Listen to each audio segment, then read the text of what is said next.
दिलों की नन्ही दास्तां सीजन 2 भाग 10।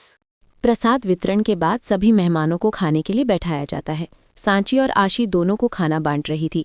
तभी सांची पूरियां खत्म होते देख आशी से बोली, आशी बेटा, हम सबको भोजन परोस देते हैं, तब तक आप जाकर थोड़ी और पूरियां निकाल लीजिए। ओके एंजल मम्मा। इतना कहकर आशी किचन की ओर चली जाती है। तभी उषा जी कुछ सोचकर मुस्कुरा देती हैं और अपनी मुस्कान छुपाते हुए बोली, अनिर, तू यहाँ क्या बैठा है? जाकर आशी की हेल्प कर। बेचारी बच्ची क्या क्या करेगी अकेले। मॉम, बट मुझे नहीं आती पूरियां बनाना, मैं क्या हेल्प करूंगा उसकी? अनिरुद्ध बोला। उसकी बात सुनकर उषा जी उसके सिर पर हल्की टपली मारते हुए बोली, अरे मेरा भोला भंडारी, तू जाएगा देखेगा तो सीख जाएगा, अब जा भी। अनिरुद्ध ये सुनकर लंबी सांस छोड़ते हुए वहां से किचन की ओर चला जाता है। किचन में हल्का गर्म माहौल, गैस पर कढ़ाई चढ़ी थी, टेबल पर आटा रखा था, एक और बेलन चकला, दूसरी ओर थाली में तली हुई कुछ पूरियां। आशी पल्लू कमर में अटकाकर बेलन चला रही है। बालों की कुछ लटें गाल से चिपकी थीं, माथे पर पसीने की बूंदें। साड़ी में भी उसका अंदाज आत्मविश्वास से भरा था। उसी वक्त दरवाजे पर खड़ा अनिरुद्ध उसे एकटक देखने लगता है। तभी आशी की नज़र उस पर पड़ती है। आप फिर से? वो मॉम ने बोला तुम्हारी हेल्प करा दूं। अनिरुद्ध बोला। आशी कुछ नहीं कहती है। अनिरुद्ध अंदर आते हुए हल्की चुटकी लेते हुए बोला, ये सब देखकर तो लग रहा है तुम्हारी MBA की डिग्री बेलन में कन्वर्ट हो गई है। आशी बिना देखे बेलते हुए, कम से कम ये बेलन किसी की सोच जैसी सख्त नहीं है। चलिए, एक काम तो आया आपकी वजह से। अनिरुद्ध मुस्कुराते हुए बोला, अच्छा, तो अब मेरा क्रेडिट तुम्हारी किचन स्किल्स में भी? आशी आंखें घुमाकर उससे बोली, बिल्कुल नहीं, बस ये समझ लो कि जिस तरह आप बिन बुलाए कर्क देते हो, उसी तरह मैं बिना कहे सीख जाती हूँ। इतने में एक पूरी बेलकर वो कढ़ाई में डालती है। थोड़ी जल की छींटें उड़ती हैं। अनिरुद्ध तुरंत एक स्टूल खींचकर दूर खड़ा हो जाता है। मैं दूर से ही सपोर्ट करता हूँ, जलने का रिस्क नहीं ले सकता, वैसे भी कुछ लोग पहले से ही बहुत जलते हैं। आशी हंसते हुए बोली, वैसे आप जैसे लोग तो ठंडे भी हों तो भी बातों से जलाते हैं। अब अगर सच में मदद करनी है तो वो थाली पकड़िए। अनिरुद्ध थाली पकड़ता है। आशी पूरियां डालती जाती है। अनिरुद्ध थाली थामते हुए धीरे से उसे देखते हुए बोला, तुम थक गई हो ना? आशी का हाथ रुकता है पल भर को। पहली बार वो उसकी तरफ देखती है, नज़रों में हल्की सी हैरानी और एक छुपी हुई नरमी। आशी उससे बोली, थकान से ज्यादा सरप्राइज हुई ये सुनकर कि आपको किसी की थकावट दिखती भी है। अनिरुद्ध धीरे से मुस्कुराते हुए बोली, देखता सब हूँ, बस जाहिर नहीं करता। पल भर की चुप्पी, सिर्फ पूरी तलने की आवाज़। दोनों कुछ बोलते नहीं, लेकिन हवा में कुछ हल्का सा बदलता है। तभी आशी फटाफट थाली भरती है और बोलती है, जाइए, अब सब भूखे बैठे हैं और आप अगर और खड़े रहे तो आपकी परछाई भी मेरी पूरियों से जल जाएगी। अनिरुद्ध हल्की मुस्कान के साथ थाली लेकर पलटते हुए, वैसे तुम्हारी ये परछाई वाली डायलॉगबाजी पूरियों से भी ज्यादा फूली हुई लगती है, लेकिन चलो, टेस्ट तो लाजवाब है। वो मुड़ जाता है। आशी हल्का मुस्कुराती है, एक थकी लेकिन संतुष्ट सी मुस्कान, जैसे कुछ पल के लिए उसका मन हल्का हो गया हो। वो फिर से बेलन उठाती है, पर चेहरे पर अब वही थकान नहीं है। सभी मेहमान चले जाते हैं, बस अनिरुद्ध की फैमिली वहां मौजूद थी। वो लोग बैठकर बातें कर रहे थे। तभी यश जी कुछ सोचकर बोले, आशी बेटा, अनिरुद्ध को हमारा पुराना घर तो दिखा दो, पहली बार हमारे घर आया है। आशी एक नज़र यश को देखती है, फिर यश जी को देखकर हाँ में सर हिलाती है। तभी अंशुमन आशी से बोला, दी, मैं भी आप दोनों के साथ चलूं? वो तीनों वहां से चले जाते हैं। उनके जाने के बाद उषा जी मुस्कुराकर उन्हें जाते हुए देखते बोली, दोनों साथ में कितने अच्छे लगते हैं ना। उनकी बात सुनकर यश और सांची एक दूसरे को देखते हैं। तभी यश जी बोले, मुझे आप लोगों से कुछ कहना है। ये सुनकर जसवंत जी बोले, हाँ बोलिए। यश जी, क्यों ना हम अपनी दोस्ती को रिश्तेदारी में बदलें? ये सुनकर जसवंत जी बोले, यश, मैं समझा नहीं। तभी उषा जी बोली, ओहो, आप भी ना कुछ समझते ही नहीं। भाई साहब, अनिरुद्ध और आशी के रिश्ते के बारे में बात कर रहे हैं। सच कहूँ भाई साहब, मैं भी आपसे ये बात कहना चाह रही थी। हमें तो आपकी बेटी बहुत पसंद है। ये सुनकर यश जी बहुत खुश होते हैं। सांची बोली, ठीक है, फिर बच्चों की दिल की बात भी जान लेते हैं, उसके बाद आगे बात बढ़ाते हैं। आशी आगे आगे चल रही है, अनिरुद्ध उसके ठीक पीछे और अंशुमन उनके बीच में। घर की दीवारों पर फैमिली फोटोज, दियों की मध्यम रोशनी और पारंपरिक सजावट है। अंशुमन उत्साहित होकर बोला, दीदी, अनिरुद्ध भैया को हमारी बालकनी दिखाओ ना, जहां से पूरा शहर दिखता है। वहीं तो आप बैठकर चाय पीती हो जब उदास होती हो। आशी अंशुमन को घूर कर देखती है। ये देखकर अंशुमन अपने मुंह पर उंगली रख लेता है।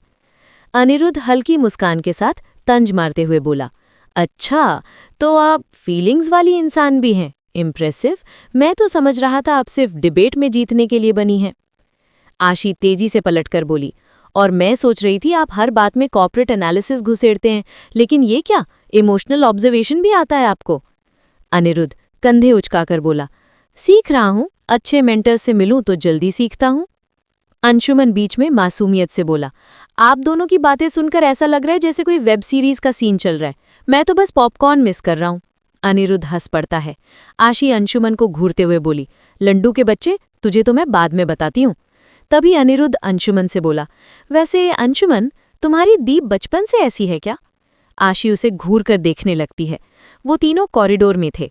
अंशुमन सबसे आगे चल रहा था, उसके पीछे आशी और सबसे पीछे अनिरुद्ध। आशी तेजी से चलते हुए बिना देखे बोली, आप पीछे चल रहे हैं या पीछा कर रहे हैं?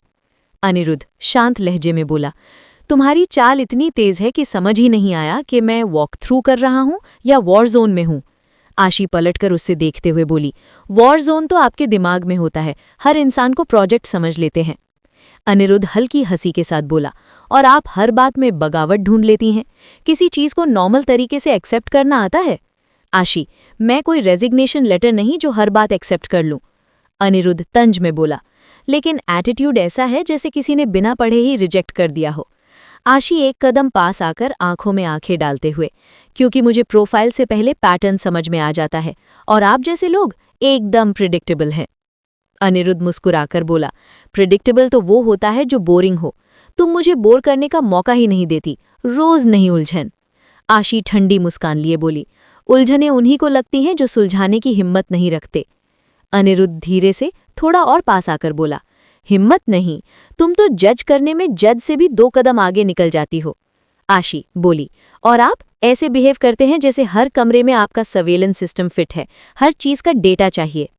अनिरुद्ध सख्त लेकिन शांत लहजे में बोला, क्योंकि जब लोग दिखावा ज्यादा करते हैं तो सच्चाई का डेटा खुद निकालना पड़ता है। 1 सेकंड की चुप्पी, टेंशन गाढ़ी हो चुकी है। आशी धीरे से लेकिन तीखा स्वर में बोली, आपको क्या लगता है मैं दिखावा करती हूं? अनिरुद्ध रुककर हल्की मुस्कान के साथ, मुझे लगता है तुम बहुत कुछ छुपाती हो, और यही सबसे लाउड चीज है तुम्हारे अंदर। आशी कुछ कहने ही वाली होती है, तभी पीछे से अंशुमन की आवाज आती है, अरे मेरे लड़ाकू विमानों, चुप हो जाओ, कितना लड़ते हो आप दोनों। आशी अनिरुद्ध को तीखी नजर से देखती है और बिना कुछ बोले मुड़कर नीचे चल देती है। अनिरुद्ध वहीं खड़ा रह जाता है, एक धीमी मुस्कान के साथ, जैसे एक और राउंड ड्रामा का जीत लिया हो, या शायद हार, उसे खुद भी नहीं पता। शाम हो चुकी थी।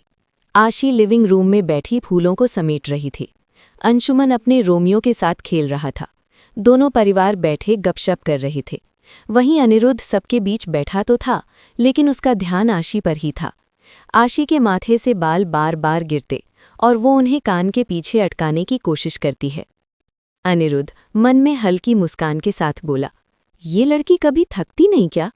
तभी सांची जी ने पीछे से आवाज देते हुए बोली, आशी बेटा, आप बैठ जाओ, हम कर लेंगे बाकी काम। आशी थाली उठाते हुए बोली, नहीं एंजल मम्मा, हो ही गया, वैसे भी बैठ बैठ के बोर हो जाऊंगी। आशी ने थाली रखी और झुककर फूलों के कुछ टुकड़े उठाए। अचानक उसका हाथ जरा सा कट गया। आउच! उसके मुंह से निकला। अनिरुद्ध तुरंत खड़ा हो जाता है, बिना कुछ कहे। वो सीधे आशी की ओर बढ़ता है। अनिरुद्ध हल्की सख्ती में बोला, रुको, दिखाओ हाथ। आशी उसे देखकर अपना हाथ पीछे करते हुए बोली, कुछ नहीं हुआ, छोटा सा कट है बस। अनिरुद्ध उसके हाथ को पकड़ते हुए बोला, तुम्हें हर चीज में बहादुरी दिखाने की क्या जरूरत है? फर्स्ट एड कहाँ है? अनिरुद्ध की आंखों में आशी के लिए फिक्र साफ नजर आ रही थी। सांची उठते हुए बोली, अनिरुद्ध बेटा, किचन में दवा रखी है, मैं। अनिरुद्ध धीरे लेकिन ठोस आवाज में बोला, मैं ले आता हूं। वो जल्दी से अंदर चला जाता है। सब एक दूसरे को मुस्कुराकर देखते हैं। उषा जी धीरे से सांची की ओर देखती हैं। अनिरुद्ध वापस आता है, हाथ में कॉटन, एंटीसेप्टिक और छोटा सा बैंडेज। अनिरुद्ध बैठते हुए आशी का हाथ पकड़ते हुए बोला, दिखाओ, बिना ड्रामा के। आशी उसकी ओर हैरानी से देखते हुए बोली, मैं कोई बच्ची नहीं हूं। अनिरुद्ध धीरे से उसके हाथ पर दवा लगाते हुए बोला, बिल्कुल नहीं, बच्चियां इतनी जिद्दी नहीं होती। आशी उसकी ओर देखती है, थोड़ी हैरानी, थोड़ी खीज। सांची जी अनिरुद्ध की ओर ध्यान से देख रही थी। आशी के लिए उसे इतना परेशान होते देख उनके चेहरे पर एक संतोष भरे भाव उभर आते हैं। अनिरुद्ध और उसके परिवार घर के लिए निकल रहे थे। सांची, यश और यशोदा जी उन सबको विदा कर रहे थे। तभी उषा जी सांची से गले मिलते हुए बोली, अच्छा सांची जी, चलते हैं। पूजा में भाग लेकर बहुत अच्छा लगा। जी धन्यवाद, आप सब आए ये देखकर हमें भी बहुत खुशी हुई, सांची जी मुस्कुराकर बोली। अनिरुद्ध की नज़रें अभी भी किसी को ढूंढ रही थी। तभी जसवंत जी उसे इधर उधर देखते देख बोले, अनी, किसी को ढूंढ रहे हो क्या? अनिरुद्ध हड़बड़ाते हुए बोला, नो नो डैड, मैं भला किसे ढूंढूंगा। उषा जी उसे देखकर मन ही मन मुस्कुरा देती हैं। तभी सांची अंशुमन, जो अपने रोमियो से खेलने में व्यस्त था, उससे बोली, लड्डू बेटा, आंटी अंकल जा रहे हैं, उन्हें बाय बोलो। तभी अंशुमन रोमियो को लेकर वहां आते हुए बोला, bye uncle, bye aunty, bye बेटा। उषा मुस्कुराकर बोली, चले अनी, उषा जी अनिरुद्ध से बोली। अनिरुद्ध हाँ में सरहराता है। वो लोग कार में बैठने ही वाले होते हैं कि तभी आशी दौड़ते हुए बाहर आती है। आंटी रुकिए। आशी की आवाज़ सुनकर सब उस ओर देखने लगते हैं। आशी मिठाई का बॉक्स और फ्रूट्स की टोकरी सजाकर उनके पास आती है। आशी को देखकर अनिरुद्ध के चेहरे पर लंबी सी मुस्कान आ जाती है। आशी उषा जी के पास आते हुए उनके सामने मिठाई और फल की टोकरी बढ़ाते हुए बोली, आंटी ये लीजिए, भैया, भाभी और कियारा के लिए प्रसाद। तभी सांची अपने माथे पर हाथ रखते हुए बोली, अरे हाँ, हम तो भूल ही गए थे। अच्छा हुआ आशी बेटा आप लेकर आ गई। उषा जी बोली, थैंक यू बेटा, अगर टाइम मिले तो हमारे घर जरूर आना। आशी मुस्कुराकर हामी भर देती है। अनिरुद्ध आशी की ओर ही मुस्कुराकर देख रहा था। तभी जसवंत जी बोले, अनिरुद्ध बेटा चले। अनिरुद्ध ये सुनकर आशी से अपनी नज़रें हटाकर कार की ड्राइविंग सीट में बैठ जाता है। वो कार स्टार्ट करता है। साइड मिरर में आशी का मुस्कुराता चेहरा। वो गाड़ी आगे बढ़ा देता है। रात को डिनर के बाद यश अपने रूम में लैपटॉप खोले बैठा था, लेकिन बार बार उसके आंखों के सामने आशी का मुस्कुराता चेहरा नजर आ रहा था। तभी काजल भाभी कमरे में आती है, जिसकी भनक तक नहीं लगती अनिरुद्ध को। तभी काजल जी उसके आंखों के सामने चुटकी बजाते हुए बोली, क्या हुआ अनी, किसके ख्यालों में खोए हो? अनिरुद्ध खोए हुए लहजे में ही बोला, मिस नकचड़ी के। फिर वो होश में आता है और अपने सामने काजल जी को देखकर हड़बड़ाते हुए बोला, भाभी आप कब आईं? जब आप अपनी नकचड़ी के सपने में खोए थे। काजल जी अनिरुद्ध की टांग खिंचाई करते हुए बोली, अनी ज्यादा बनो मत, मैं भले पूजा में नहीं गई, पर पल पल की खबर है मुझे, कैसे आप अपनी नकचड़ी से उलझने के बहाने ढूंढ रहे थे। काजल जी उसकी चुटकी लेते हुए बोली, ऐसा कुछ नहीं भाभी, वो तो वही मुझसे भिड़ती रहती है। अनिरुद्ध अपनी नजरें इधर उधर करते हुए बोला, अच्छा, मुझे लगा शायद आप आशी को पसंद करते हैं। चलो कोई नहीं, मैं माँ पापा को बोल देती हूँ कि तुम्हें आशी पसंद नहीं है, तुम्हारे लिए कोई और लड़की ढूंढे। काजल जी बहाने करते हुए वहां से जाने लगती है। वहीं काजल जी की बात सुनकर अनिरुद्ध हैरानी से बोला, रुकिए भाभी, आपने क्या कहा? आशी और मैं? हाँ, नीचे माँ पापा आप दोनों की रिश्ते की बात कर रहे थे, लेकिन क्या फायदा, आपको तो आशी पसंद ही नहीं है, काजल जी बोली। ये सुनकर अनिरुद्ध जल्दी से काजल जी को रोकते हुए बोली, भाभी मैंने कब कहा कि मुझे आशी पसंद नहीं है? काजल जी ये सुनकर उसकी ओर देखने लगती है। काजल जी को अपनी ओर देखता पाकर अनिरुद्ध के गाल शर्म से लाल हो जाते हैं। तभी काजल जी मुस्कुराकर बोली, मैं माँ पापा को बता देती हूँ कि आपकी तरफ से इस रिश्ते के लिए हाँ है। काजल जी बाहर चली जाती है। अनिरुद्ध आशी को खुद के साथ इमेजिन करके उसे एक बहुत अजीब सी खुशी होती है। रात को डिनर के बाद यश अपने रूम में लैपटॉप खोले बैठा था, लेकिन बार बार उसके आंखों के सामने आशी का मुस्कुराता चेहरा नजर आ रहा था। तभी काजल भाभी कमरे में आती है, जिसकी भनक तक नहीं लगती अनिरुद्ध को। तभी काजल जी उसके आंखों के सामने चुटकी बजाते हुए बोली, क्या हुआ अनी, किसके ख्यालों में खोए हो? अनिरुद्ध खोए हुए लहजे में ही बोला, मिस नकचड़ी के। फिर वो होश में आता है और अपने सामने काजल जी को देखकर हड़बड़ाते हुए बोला, भाभी आप कब आईं? जब आप अपनी नकचड़ी के सपने में खोए थे। काजल जी अनिरुद्ध की टांग खिंचाई करते हुए बोली, अनी ज्यादा बनो मत, मैं भले पूजा में नहीं गई, पर पल पल की खबर है मुझे, कैसे आप अपनी नकचड़ी से उलझने के बहाने ढूंढ रहे थे। काजल जी उसकी चुटकी लेते हुए बोली, ऐसा कुछ नहीं भाभी, वो तो वही मुझसे भिड़ती रहती है। अनिरुद्ध अपनी नजरें इधर उधर करते हुए बोला, अच्छा, मुझे लगा शायद आप आशी को पसंद करते हैं।